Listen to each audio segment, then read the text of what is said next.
Welcome to my 10th video. I'm ever thankful to all of you who have watched, subscribed, commented, liked and shown interest. Only getting started.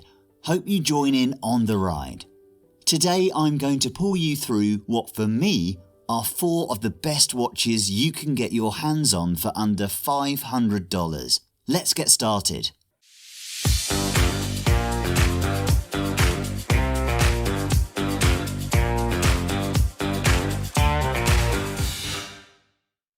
Alright, I'm Cohan, and today's list is going to be randomly ranked, but I saved the best for last and hope it will hit you as some sort of surprise.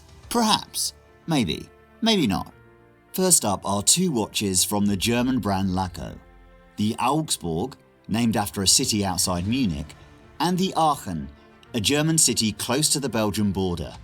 Both come in at $425 or $370, depending on the choice of bracelet or pilot leather strap.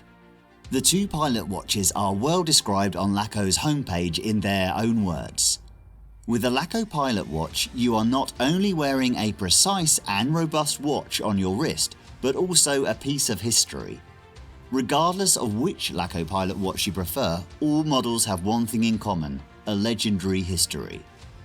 In the 1940s, only a handful of companies received permission to manufacture aviator watches. One of them was Lacko, the others being Lange, Stover, IWC and Wempe, Lacko being the most budget-friendly. There are a few different iterations to choose from in the basic model line, which is a model line within today's budget, both in dial colour but also in size. The Aachen and Augsburg are available in both 39mm and 42mm, where you also can choose between a clean Model A style pilot watch or a more cluttered dial Model B.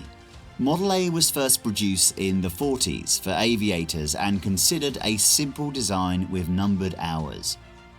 The dial with a large hour circle indicates the numbers 1 to 11. For better legibility, the Model A has a triangle with 2 dots in place of the Arabic numeral 12. The triangle made sure that the wearer of the watch could see the hands at 12 at a glance, to make it easier to handle potential stressful events mid-air. Model B pilot watches made the work of early navigators simpler. A characteristic of Type B aviator watches is the large minute numbers in increments of 5 along the edge. The classic hour division of 1 to 12 is given in Arabic numerals, which are displayed in an additional inner ring. Military aviator watches generally had no manufacturing company logos. Quite simply, this was to prevent additional useless elements from affecting the readability and functionality of the watch. Highly recommended you check out Lacko, if you haven't already. Second up, Casio G-Shock. I had to. Not only because I'm a 90s guy, but G-Shock have been doing great stuff of lately. The cherished John Mayer and Super Mario collaborations, as well as evolving their popular Cassie Oak release. Personally, I own one of the John Mayer versions. I unboxed it on one of my shorts, if you want to take a glance. Feel free to comment your favourite G-Shock. It might come in handy for research when I create my ranked G-Shock list. Please like or subscribe while commenting. Greatly appreciated.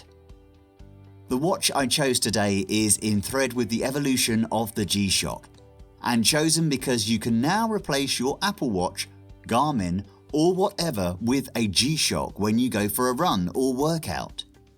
Coming in at just below $200 is the Bluetooth Casio.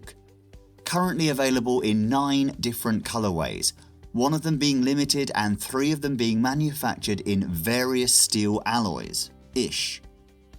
I decided to go with the stealth mode one, the Splinter Cell one if you will. GAB21001A1ER. Able to connect to your smartphone as well as being solar powered, it keeps the pleasant Casio specs of 45.5mm diameter, 48.6mm lug to lug, and a delightful 11.9mm thickness.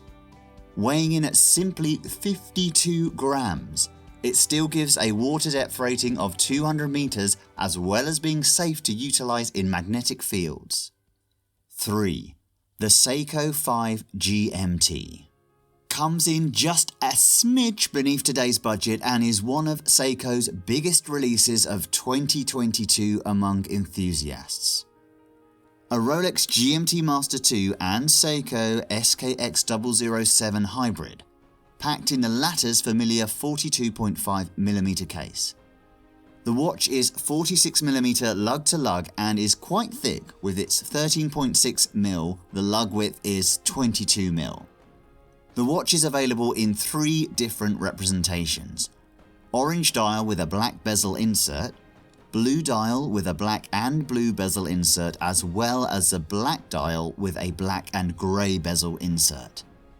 The Jubilee bracelet is more comfortable than its predecessor, the SKX, and in well-known style wears a bit smaller because of the short lug-to-lug at the characteristic Seiko cushion case.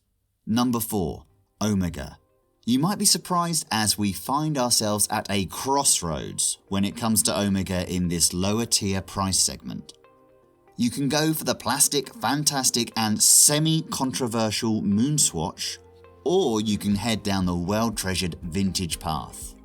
I considered adding both options to the list because I feel they both, for different reasons, deserve a spot, but I opted for the lush and sunny vintage path.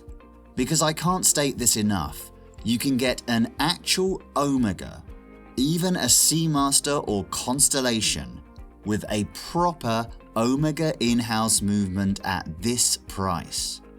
It may have lived a life or two before you, but man are they beautiful.